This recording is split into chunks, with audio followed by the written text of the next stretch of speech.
In the essay My Fountain Pen, the writer takes us on a nostalgic and poetic journey through their lifelong obsession with the fountain pen, that elegant and temperamental artifact. Blending childhood memories with historical references and personal rituals, the piece explores how a simple writing instrument became a trusted companion, a symbol of discipline, and a source of creative inspiration. Andrea Phillips-Merriman is an editor, story coach, and writer who enjoys writing about her experiences growing up in Guyana and the richness and complexity of being a Caribbean-American woman. She uses primarily the narrative essay form to craft her stories. Her work can be seen in Voices of Lefferts, the anthology Wordsongs in the time of COVID. Currently, she has pivoted to writing children's stories.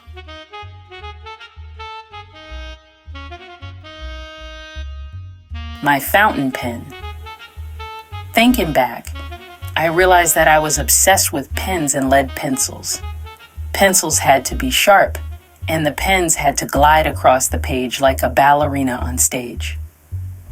Around 9 or 10, the time when young children outgrow their strange childhood obsessions like monsters and dolls, and not eating their rice with gravy on it, and have moved on to passing their common entrance examination for high school entry, I developed an addiction to fountain pens. Truth be told, this addiction exists until now. Writing compositions, mastering dictations, refining grammar was the torture of choice.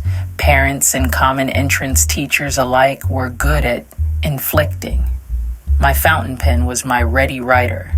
In the 60s analog world, schools taught students how to write in script, cursive, and to how to develop great penmanship. You owned either a Waterman or a Parker. Those were the brands.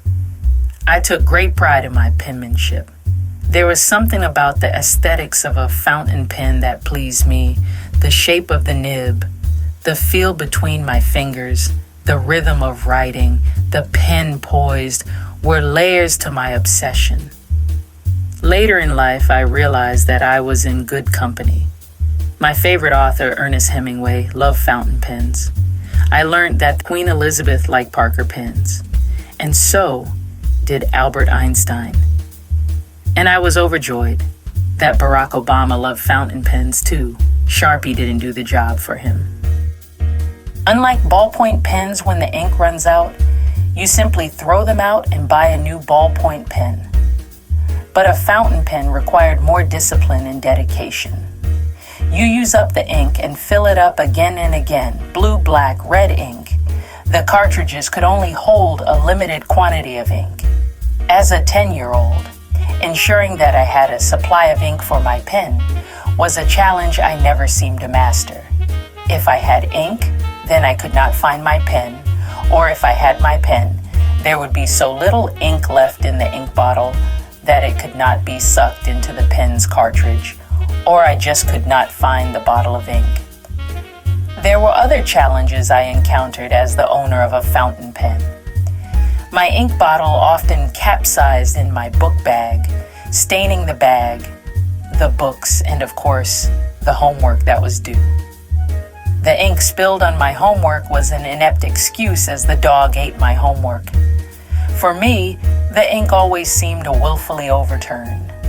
Alongside that, the ink seemed to favor settling under my nails, staining the palms of my hand, dripping on my white blouse, not the blue kimono, and if by chance I forgot and wiped my face, the ink remained on the tip of my nose like a banner announcing good news. Often, I would resort to asking whether any of my classmates had ink to spare, an extra nib, or for that matter, an extra fountain pen. Luckily, there was a pharmacy, a stone's throw from Dolphin Government School, which sold pens, nibs, and ink. The salespeople knew me well. Even today, whenever I pass by the spot where the pharmacy used to be, the 10-year-old in me smiles at the memory. I do not remember when fountain pens became relics like the épergne on our dining table and the Panama hat that went with our uniform, but students began using ballpoint pens. No longer were desks designed with inkwells. Who wanted to be bothered with filling up pens? The advent of the ballpoint pen didn't change some things. My nose still managed to stay stained with ink like a banner announcing good news. In my professional life, clients and co-workers knew that if they did not return my pens or sharp pencils, I would hunt them down. I used my pens to edit, delete, insert, elaborate, and emphasize. I corrected, praised, and excoriated. My pens and pencils became my arsenal, a chef with sharp knives. In later life, I graduated to Sharpies. I love the sharp points. I have them in all colors: fuchsia, purple, gold, and silver. I collected pens for the sake of owning them. As a writer, I cannot write, or for that matter, think clearly, unless I have a pen cocked at the right angle, waiting to begin writing with rhythm and vigor. My pen would wait for the muse of fire to descend. I also spend time browsing pen sections in stores. I visit boutique pen stores as if they were museums. I read the postings of fountain pen enthusiasts on Facebook eagerly. I hear there is a hospital for fountain pens too in Manhattan. We'll get around to visiting there eventually. Recently, at a book club discussion, the contemporary Caribbean writer Sherry Jones, who wrote How the One-Armed Sister Sweeps Her House, stated that she authored her entire book with a pen. I was impressed. I wondered whether it was a fountain pen. Was it preserved for posterity? There are handwritten manuscripts, Anne Frank, Stephen King, which sold for premium amounts.